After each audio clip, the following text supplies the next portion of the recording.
Yo venía a Comisiones Obreras cuando tenía 16 años, en 1969, porque conocí a este muchacho que era amigo de un primo mío, y entonces ese nexo fue el que hizo que yo me uniera a lo que entonces era verdaderamente un peligro, que eran las comisiones obreras. Era un peligro para uno mismo, pero también para el régimen, y por eso iban con nosotros sin piedad. Entonces yo tenía la facilidad de que escribía máquina, que entonces pues no era una cosa así muy corriente entre la gente que nos rodeaba. Entonces uno de nosotros pues me propuso, y él también, que me incorporara a la redacción, pero no a redactarlo, sino a elaborarlo, de un periódico que salía por primera vez entonces, que era el periódico Realidad, que era el órgano de las comisiones obreras de Sevilla. Y ahí empezó mi unión y mi adhesión a las comisiones obreras. Y bueno, dura hasta ahora, evidentemente. Entonces, pues, una vez que yo me incorporé a esto, eso tenía bastante trabajo, bastante peligro, porque elaborar un periódico clandestino, que además había que difundirlo lo máximo posible, eso había que elaborarlo, pero también había que comprar los clichés, había que tener una máquina para hacerlo, toda la publicidad que se pudiera al máximo, y para poder repartirlo. Entonces nosotros hacíamos llegar ese periódico no solo a los trabajadores, sino también a médicos, a abogados, a profesionales de todo tipo, y todo eso requería un trabajo bastante grande y bastante peligroso. Bueno, ahí empezó mi historia con comisiones, pero mi historia con comisiones siguió luego, pues como ha explicado él, cuando nos íbamos a casar, ahí nos despidieron, a los 3 días de casarnos nos detuvieron a los dos. Yo tuve la suerte de que Cristina Almeida, que es capaz de convencer a la piedra, convenció al juez de que yo era una persona totalmente inocente, tenía 17 años, no tenía nada que ver con comisiones, y entonces, bueno, pasó a la cárcel y yo a la calle. Pero los 3 días de la Dirección General de Seguridad en Madrid, en los sótanos, eso me lo tragué entero. Eso no me ayudó a nadie. Posteriormente, yo evidentemente seguí a las comisiones. Esa ha sido la tónica general de toda mi vida. Luego vino la detención de ellos en el proceso 2001, la condena, aquel desarrollo de juicio que fue una auténtica locura. Y bueno, pues la historia fue bastante fuerte, porque cuando el día aquel que lo detuvieron, en el año 1972, yo sabía que esa vez no iba a ser como la vez anterior, como la detención anterior, por la que ya tenía una detención de 2 años y 4 meses de cárcel. Yo sabía que aquello ya era otra cosa mucho más contundente. Yo estaba en Madrid aquel día y casualmente, por una instrucción de él, me quedé fuera de la reunión, porque si no ya me hubiera sido la reguera que a mí también me hubieran metido, pues yo no tenía nada que ver con aquella reunión, esa era una reunión de ellos. Pero como yo lo había acompañado, la policía nos pregunta, ¿tú eres el padre? Aquí están todos para adelante y ya está. Pero de aquella me la libré. Lo que no me libré fue que cuando me enteré que además estaba en Madrid sola, porque ellos dos, yo había ido con Fernando Soto, con él, estaban detenidos, pues yo recuerdo que el suelo se me abrió debajo de los pies. Yo me encontré con una cosa como un vértigo, porque tenía 19 años, porque sabía lo que me venía encima, y porque, bueno, pues la vida se te estropeaba de una manera bastante importante, ¿no? Luego ocurrió cuando llegaron las peticiones de pena, también fue un día terrible, porque claro, pedirle a una persona por estar en una reunión 20 años de cárcel, 18 años de cárcel, 12 años de cárcel, eso es una cosa que es algo monstruoso, ¿no? Es que no se puede, en estos tiempos te cuentan eso y parece que están contando una película de miedo, pero no era una película de miedo, era la realidad de aquellos días. Luego vino el juicio. El juicio fue una cosa fuera de lo común porque ETA tuvo la brillante idea de venir ese mismo día para asesinar a Carrero Blanco. Y el asesinato de Carrero Blanco se pudo transformar en el asesinato de todos ellos que estaban allí a merced de lo que las fuerzas del orden, de lo que en aquel momento pudieran contener lo que era la reacción de la gente de la extrema derecha, de los militares, de una situación de caos absoluto y de tensión como no se puede ni explicar, fue tremendo.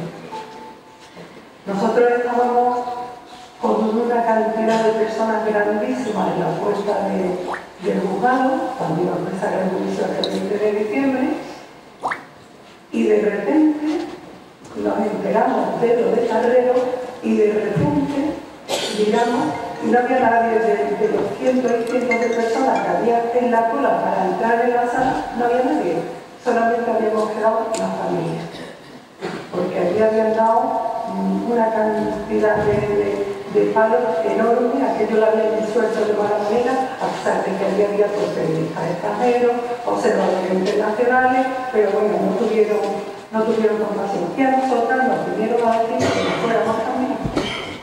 Pero Josefina, la mujer de Marcelino Camacho, que es una, bueno, era una mujer con muchísimo carácter, le dijo, nosotros de aquí no nos movemos.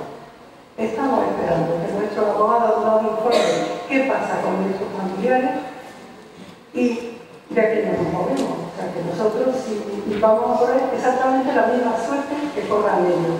Si ellos nos matan, pues aquí estamos nosotros también. Esto no tiene solución de continuidad. Nosotros de aquí no nos movemos. Y así hicimos. Pero claro, aquello era para vivirlo. Porque la tensión que había con tantísima gente de la ultraderecha, que yo no sé de dónde salieron, enfrente de donde nosotros estábamos apuntándonos con pistolas de la verdad, y nosotras sintiéndonos amenazadas, claro. Pues eso es una cosa que tienes que aguantarlo porque tu carácter te dice que lo que tú estás haciendo es lo que tienes que hacer, pero eso, cualquiera se lo da y es que le tiemblan a las piernas solo de pensarlo, ¿no? Aquello terminó suspendiendo el juicio, suspendiéndose el juicio por la mañana, de manera que tendría que empezar por la tarde, y había tal grado de tensión que los familiares, cuando se abrió por la tarde la sesión para iniciar el juicio, las familias tuvimos que entrar en medio de una fila de policías armadas. Una por la derecha y otra por la izquierda y nosotros por el medio. Eso es la idea de la que había. Luego aquello terminó como terminó, las mismas peticiones de condena que había fueron las que se aplicaron. Fueron 3 días de una violencia y de un nerviosismo y una tensión horrorosa, que concluyó con las mismas condenas, como les digo, que eran las peticiones. Y bueno, nosotros las tres, Carmelita, la mujer de Eduardo Saborido, Mari, la mujer de Fernando Soto, y yo, la noche del 24 de diciembre de 1973, la pasamos en el tren de Madrid a Sevilla. Ese tren tardaba aproximadamente unas 8 horas. Bueno, pues en ese tiempo nosotras no nos dijimos ni una sola palabra, porque teníamos como si alguien nos hubiera dado un mazazo tan enorme, tan grande, una incapacidad de comunicación que no podíamos hablar, ¿no? ¿De qué íbamos a hablar? Si es que ni lo habíamos vivido, ya lo sabíamos, las tres habíamos pasado por una situación tan tensa que aquello no tenía nada que decir ni nada que hablar, porque no éramos capaces de iniciar ninguna conversación. Yo comentaba una vez que había leído en un libro de Rosa Montero sobre Marie Curie, que explicaba que cuando una persona tiene una pérdida, un duelo, un problema enorme, lo primero que pierde es la alta y la capacidad de hablar. Pues eso fue lo que nos pasó a nosotras. No teníamos ninguna gana de hablar, ninguna capacidad de hablar, ni nada que decirnos, porque estaba todo hecho, ¿no? Y yo de todas formas creo que hay una figura que no está suficientemente reconocida, que es la figura de la mujer de preso. Porque lo que estas mujeres, lo que Josefina, lo que Carmelita, lo que Mari fueron capaces de hacer en aquellos días, no lo hicieron solo por sus maridos, que también. Lo hicieron porque sabían que si no hacían aquello, si no visitaban, si no movían conciencia, si no protestaban, si no reivindicaban, si no trabajaban, si no luchaban, no estaban haciendo suficiente como para que no solo sus maridos consiguieran la libertad, sino para que la libertad fuera una cosa que todo el mundo pudiera disfrutarla, porque es que la dictadura es una cosa muy mala. La dictadura es algo que no deja vivir a las personas, que no deja que las personas se desarrollen, que no deja que incluso que las artes, que la literatura, es una cosa que oprime a toda una sociedad. Y entonces ellas hicieron un trabajo enorme. Y yo reivindico, siempre lo reivindico, el trabajo de las mujeres del preso, porque además estas mujeres no empezaron con el 1001 y luego no acabaron con el 1001, que después del 1001 todavía detuvieron a nuestros maridos en más de una ocasión. Pero antes del 1001 ya traían un bagaje enorme. Por ejemplo, en 1969 declaran un estado de excepción, que hay quien ha calificado eso como una dictadura dentro de la dictadura, porque en el estado de excepción pues resulta que te podían detener, no tenían obligación de a las 72 horas pasar transmutado a la cárcel o lo que fuera, en definitiva sacarte de la comisaría, sino que indefinidamente te podían tener detenido el tiempo que durara el estado de excepción o que ellos consideraran, que la policía considerara que ellos entendían que fuera necesario. Entonces, en el año 1969, a Eduardo Saborido y a Fernando Soto los destierran. Desterraron a más compañeros, pero yo conozco su historia. A Fernando Soto lo mandan a Valdepeñas de Jaén. Y a Eduardo Saborido lo mandan a Santiago de la Paz. Son dos pueblos perdidos, desconocidos, seguramente para la mayoría de nosotros, porque son pueblos incluso hoy son pueblos pequeñitos, aislados. Bueno, esto era el año 1969. Carmelita se lleva a sus dos niños con Eduardo, porque teóricamente lo han mandado allí para 6 meses y van a estar allí los 6 meses. Entonces, cuando llegan allí unos cuantos días, una semana, se presenta la Guardia Civil de madrugada, a las 2, las 3 de la madrugada, y se llevan a Eduardo andando. Es la Guardia Civil caminera, que le llaman. Se llevan a Eduardo andando con una manta por encima, porque hacía un frío enorme, se lo llevan a cumplir teóricamente una condena de un proceso anterior que tenía pendiente de cumplir.